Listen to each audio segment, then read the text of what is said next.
first of all, I think it's good that we have this kind of conferences and talks that can open the brainstorming process in these shocking times, because we are living in shocking times. And as a member of a government who was without any reserves, fully supporting Ukraine and fully condemning Russian aggression, not only by words but only with deeds. We were 100% aligned with the sanctions of the European Union. We were the fourth nation in offering military and providing military support for Ukraine, given the size of the population as a NATO ally. And I think we not only did because it was an official policy of NATO and our allies, but because we also thought it was the right thing to do.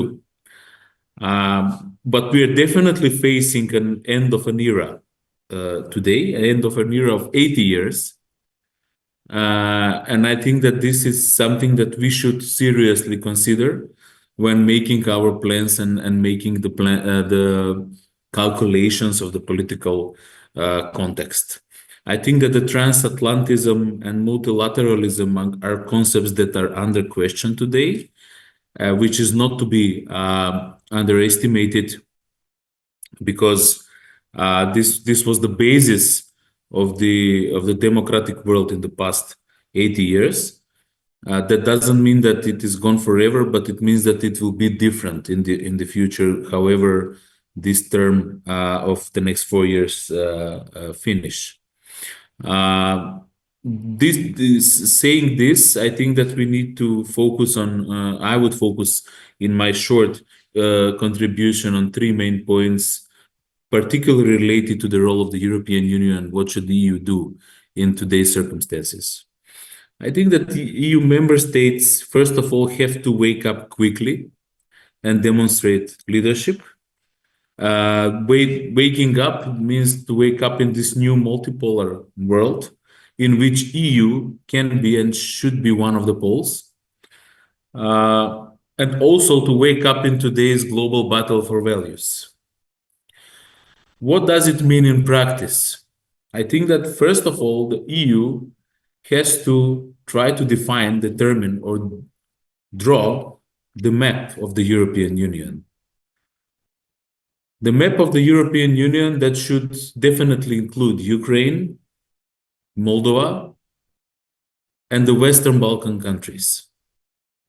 I think it's a final moment in which the EU has to show determination and leadership in defining its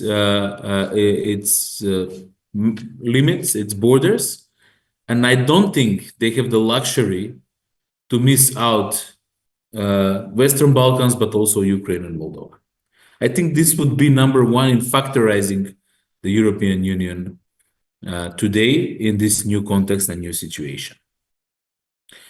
And I think that plans should be, first of all, determined with strong policy for negotiations with all the countries of the Western Balkans and Ukraine and Moldova, but also with a clear time plan of completing this process until 2030, until the end of this decade.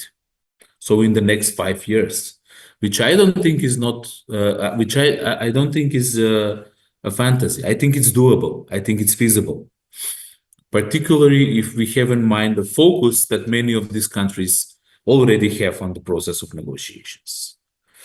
That will also mean that EU will need to build independent policy and politics and make a clear message that Ukraine, Moldova, and the Western Balkans are within the realm of the European political and economic interest and defense interest as well.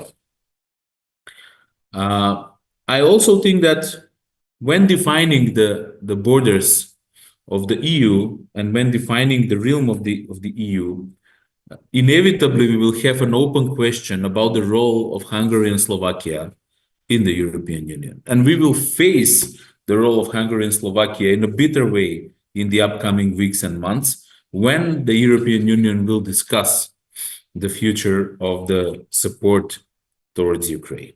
I think it's a legitimate to open the question about their role and about their willingness to participate in this union of values and in the union of the European nations.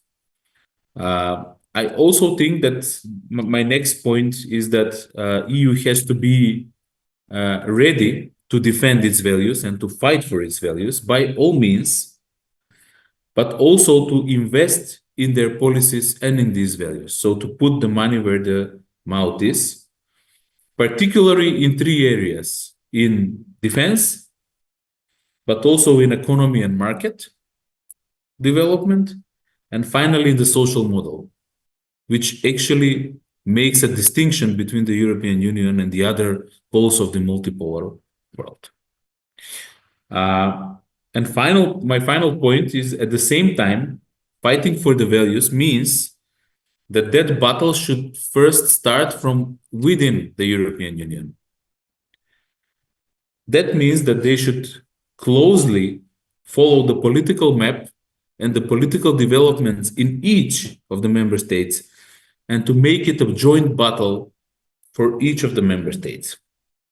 I don't think that radicals, particularly political options like AFD, should be underestimated, because these political structures, similar political structures, can actually ruin the European Union from within and make it even put it in even greater chaos than we are now. So I think I see this as a hope and opportunity for the European Union, that I also hope that the European Union will use this time for internal consolidation, but also for consolidation of the Western Balkan region and also Ukraine and Moldova. Thank you.